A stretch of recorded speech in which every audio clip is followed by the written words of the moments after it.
Hello everyone, आपका मेरे channel में स्वागत है। चलो हम शुरू करते हैं। हमें शाहजान और उसका बेटा आयुन ऊपर सोने के लिए चले जाते हैं। अभी यहाँ पे हम अपना स्टॉप करते हैं, कहानी कंटिन्यू करना। अभी हमारा मेन लीड शाहजान आप लोगों से कुछ कहना चाहता है, हम लोग उसकी तरफ बढ़ते हैं। ओके। हेलो एवरीवन, आप तो मुझे जानते ही होंगे, मैं आपका प्यारा शाहजान। ये सीरीज़ में first night sleeping to stranger, इस सीरीज़ के बारे में आप तो अभी ये सोच रहे होंगे मैं डिलीवरी बॉय से इतना अमीर कैसे बन गया हूँ। आपके मन में ये सारे विचार चल रहे होंगे। ठीक, मैं इन विचारों को क्लियर करना चाहता हूँ, इसलिए मैंने हमारी राइटर से पूछ के आप लोगों के लिए मैं इस वीडियो में बात कर रहा हूँ। तो चलो शुरू करते हैं। 4 साल पहले का सीन बताता हूँ मैं। जब मैं घर पे पार्टी कर रहा था तब मैंने अपने फ्रेंड्स के साथ ज़्यादा पैसे उड़ाए, जिसके कारण मुझे मेरे फैमिली ने बोला पहले पैसा कमाना सीख जाओ, उसके बाद जितने चाहिए उतनी उड़ा लेना तुम। बट मैं तो बहुत पैसे उड़ाने में मस्त, ऐसा बोल सकते मैं थोड़ा अय्याश टाइप का था। ये ज़्यादा ही हो गया बट मैं भी मानता हूँ। बट मुझे यानी कहीं घूमने जाना वगैरह तो मेरा रोज़ 10 युआन ख़त्म हो जाता था। 10,000 युआन रोज़ का मेरा ख़त्म हो जाता। इसकी वजह से मेरे फैमिली वाले मुझे ज़्यादा ही टोकने लगे। बोले खुद पैसे नहीं कमाते तुम और हम लोगों के पैसे उड़ाते। इसलिए उन्होंने मुझे सबक सिखाने के लिए मुझे बोला कि तुम 6 महीने घर के बाहर जाओ, नॉर्मल लोगों की तरह नॉर्मल सी ज़िंदगी जियो, ऐसा बोला। इसकी वजह से मुझे जाना पड़ा। और उसके बाद उन्होंने मेरे को एक घर दिया, जिसमें छोटा ही घर था, 2 रूम का, जहाँ पे मुझे रहना था। और उन्होंने बोला मैं तुमको हर महीने 500 युआन भेजूंगा, उसके बाद का तुम देख लेना। तुम्हें जैसे नॉर्मल इंसान रहते हैं, जॉब करते हैं, कमाते हैं, वैसे रहना होगा। तो मैंने सोचा 5,000 युआन इससे तो मेरा हो जाएगा, इसलिए मैं चला गया और फिर वहाँ पे रहने लगा। मैंने एक महीने जॉब ही नहीं ढूंढी। 5,000 युआन कैसे आए और कैसे चले गए मुझे पता ही नहीं चला, जिसकी वजह से फिर मेरे को जॉब ढूंढनी पड़ी। जॉब ढूंढने के लिए भी क्वालिफिकेशन लगती। मेरे पास क्वालिफिकेशन थी बट कोई लोग रखना नहीं चाहते थे। वो बोलते थे कभी जॉब की है, एक्सपीरियंस है, या कोई ना कोई वजह से मुझे निकाल देते थे, जिसके कारण मैं बहुत ज़्यादा परेशान हो गया था। फिर रास्ते से ऐसे ही उदास होकर मैं जा रहा था तो मैंने साइड में देखा, उस कंपनी के बाहर लिखा था डिलीवरी बॉय की ज़रूरत है करके। इसलिए मैं वहाँ पे गया और मुझे डिलीवरी ही करनी थी और पैसे भी मिलते थे, इसकी वजह से मैं वहाँ पे जॉब करने लगा। फिर जॉब करते करते करते मुझे 4 महीने हो गए जॉब करते करते। उस जॉब से कुछ नहीं, मेरा गुजारा हो जाता था। ज़्यादा पहले जैसे मैं उड़ाया करता था पैसे, तब वैसे नहीं उड़ा पाता था। फिर मैंने तब जाना कि पैसे की क्या कीमत होती है, ऐसे सोचने लग गया मैं तब। बाद में मुझे वहाँ पे एक दिन मुझे एक पार्सल डिलीवर करना था। उस पार्सल को डिलीवर करने चला गया मैं, मेरे घर के पास ही वो मुझे पार्सल डिलीवर करना था। वहाँ पे चला तो गया, वहाँ पे बहुत अच्छी पार्टी चल रही थी।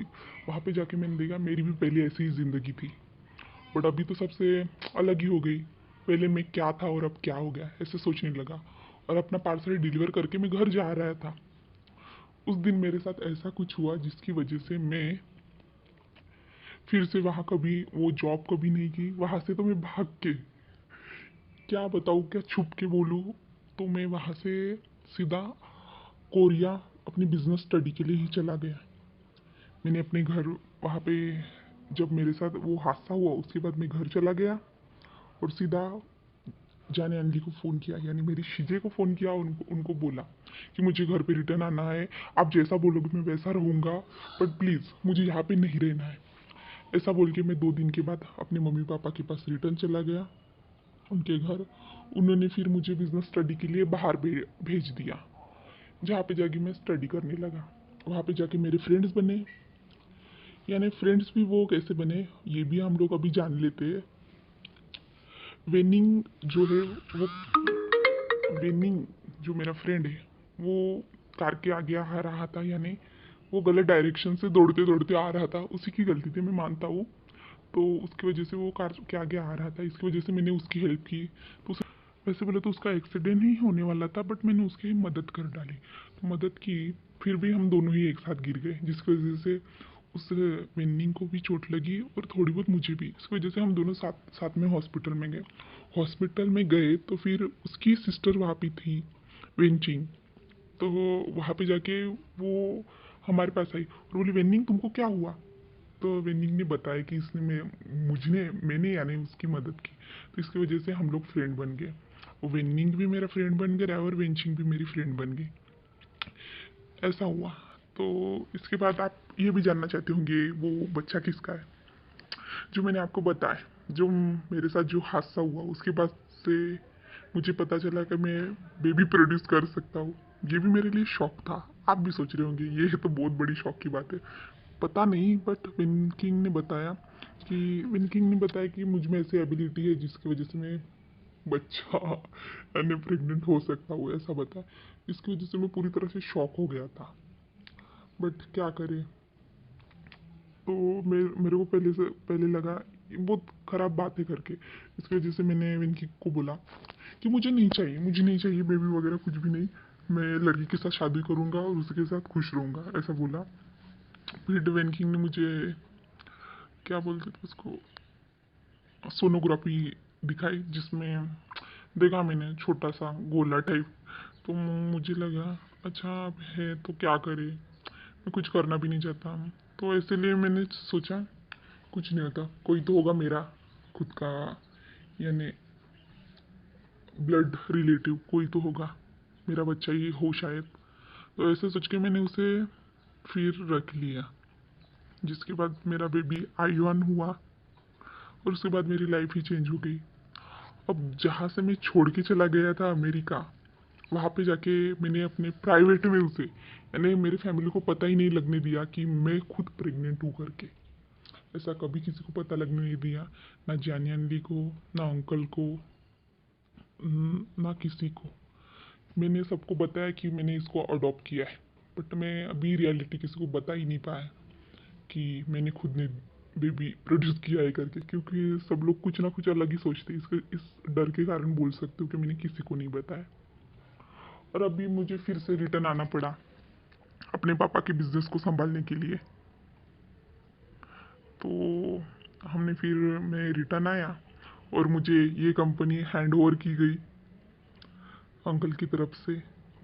और फिर मुझे मीटिंग में भी जाना पड़ा। 2 दिन पहले मैं आया और दूसरे दिन ही मुझे मीटिंग में जाना पड़ा।